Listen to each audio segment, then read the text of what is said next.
કાળઝાળ ગરમીમાં શેકાવા રહેજો તૈયાર। 24મી માર્ચથી ગરમીનો પ્રકોપ વધવાની અંબાલાલ પટેલની આગાહી।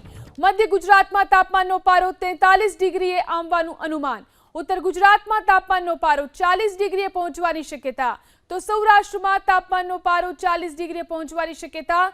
દક્ષિણ ગુજરાતમાં 41 થી 42 ડિગ્રીએ પારો પહોંચે તેવું અનુમાન। તો ચાલુ વર્ષે અકળાવનારી ગરમી પડવાનું અંબાલાલ પટેલનું અનુમાન। પશ્ચિમી વિક્ષેપને કારણે ચાલુ વર્ષે ગુજરાતમાં રહેશે આકરી ગરમી। 7 એપ્રિલ બાદ વાતાવરણમાં બદલાવ આવવાનું પણ અનુમાન। કચ્છ અને ઉત્તર ગુજરાતમાં કમોસમી વરસાદનું અંબાલાલ પટેલનું અનુમાન।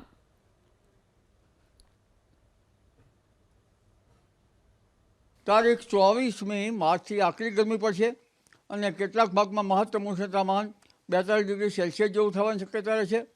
ઉત્તર ગુજરાત કચ્છના ભાગોમાં પણ લગભગ 37 થી 40 ડિગ્રી સેલ્સિયસ જેવું થવાની શક્યતા રહેશે। જૂનાગઢના ભાગોમાં પણ 38 થી 39 ડિગ્રી સેલ્સિયસ જેવું થવાની શક્યતા રહેશે। રાજકોટના ભાગોમાં પણ લગભગ 38 ડિગ્રી સેલ્સિયસ ઉપર થવાની શક્યતા રહેશે। અને દક્ષિણ ગુજરાતના ભાગોમાં પણ ગરમી પડશે, અમરેલીના ભાગોમાં પણ ગરમી પડશે, જામનગરના ભાગોમાં પણ ગરમી પડશે। પરંતુ ગરમી અંગે વિશે જોઈએ તો તારીખ 29 માર્ચથી ગરમી વધશે।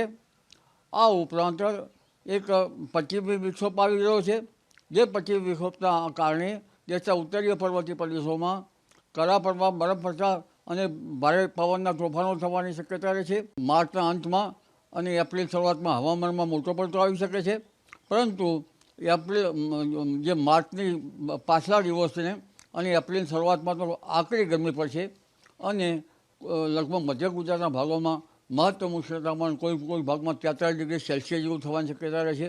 ઉત્તર ગુજરાતના ભાગોમાં પણ 42 ડિગ્રી સેલ્સિયસ ઉપર થવાની શક્યતા રહેશે। પૂર્વ ગુજરાત તેમજ ઉત્તર ગુજરાતના બનાસકાંઠાના ભાગો, સાબરકાંઠાના ભાગો, તંત ભાગોમાં પણ ગરમી લગભગ ઘણી રહેશે અને કચ્છના ભાગોમાં, ભુજના ભાગોમાં, ગાંધીધામના ભાગોમાં પણ ગરમીનો આંક ઊંચો રહેશે અને ગરમી અકળાવનારી રહેશે।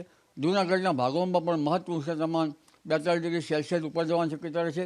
રાજકોટના ભાગોમાં પણ ગરમી પડશે। દક્ષિણ ગુજરાતના ભાગોમાં પણ લગભગ 41-42 ડિગ્રી સેલ્સિયસ જેવું મહત્તમ ઉષ્ણતામાન થવાની શક્યતા રહેશે। બીજું એક પશ્ચિમ વિક્ષોપ આવશે, જે વિક્ષોપની અસર છે ઉત્તર ગુજરાત, મધ્ય ગુજરાત, રાજસ્થાનના ભાગો સુધી થવાની શક્યતા રહેશે। તંત ભાગોમાં કંઈક છાંટા સુધી થવાની શક્યતા રહી શકે, પણ આ આકરી ગરમી પડશે અને આ આકરી ગરમી જે છે એ લગભગ એપ્રિલની શરૂઆત સુધી રહેવાની શક્યતા રહેશે। એપ્રિલની 7 તારીખ સુધીમાં વાદળવાયુ આવવાની પણ શક્યતા રહેશે અને હવામાનમાં વારંવાર પલટા આવશે। ક્યારેક પ્રી મોન્સૂન એક્ટિવિટીના કારણે કોઈ ભાગમાં છાંટા થઈ શકે,